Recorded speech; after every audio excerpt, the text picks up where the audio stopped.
Here we go, the line of scrimmage, the 7 now on 2nd and goal. Burrow going to give this to Mixon. And he's brought down right at the 5-yard line. Give him 2 on the play. 2 straight shots on the ground. Now on 3rd, do you go to the air? I think the possibility exists, and if you're doing it, you're probably going play action since you ran it twice. But I often think that... Oh, that's into double coverage and intercepted. Picked up by Jalen Mills. And the Patriots are going to take over at their own 2-yard line. And that felt like a little extra pressure on that 3rd down attempt, and their mistake cost them points because they're inside the red zone. So you know you've got at least a field goal waiting for you. And in this case, they end up with nothing. Meanwhile, Jones' throw into the hands of Henry here. And he's going to be out of bounds up past the 5. Short completion, just 4 yards, and it's 2nd down.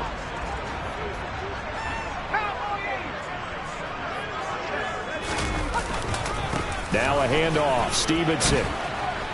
And a gain of about 4 here moves this from the 6 up to the 10. They'll come to the line, needing only 2 yards to gain the first here. Here's Jones, off the play fake. Finding Henry here on the crossing route.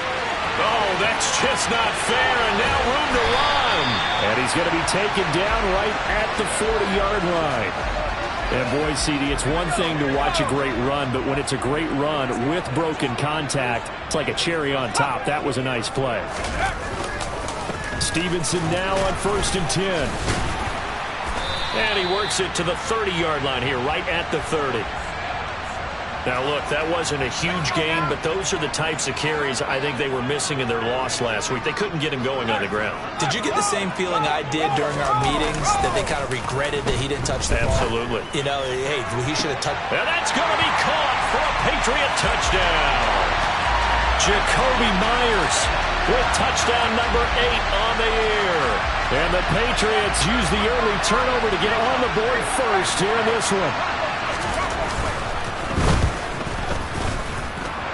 Folk connects on the extra point, and it's now a 7-0 game. The drive summary that time, 5 plays. And it was all capped off by Jacoby Myers on the touchdown reception.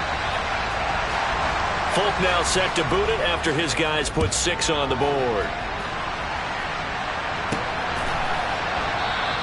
And Williams going to sit on this one. It'll be a touchback.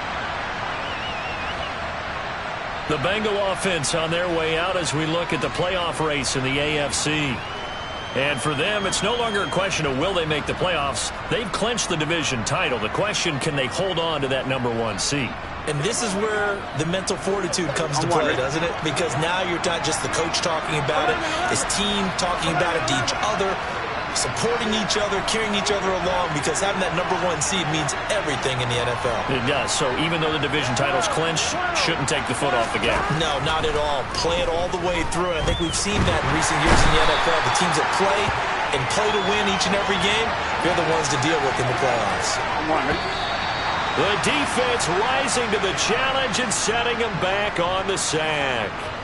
Start of the 2nd quarter, and it's the Bengals in control of the football, as they've got it facing a 2nd and long situation. From the gun, a give to Mixon. And he finds enough of an opening to get this one back up to his 20. Tall task ahead of him here, needing a full 15 yards to move the chains. On 3rd down, Mixon. And he'll be brought down right at the 30 here. They pick up 10, but it'll still lead to a 4th down. They had quite a hole to dig out of there on 3rd and long. Not able to get the first, but a pretty good-sized run. A really good run, but how much confidence do you have in your next play call that you can sell to the head coach?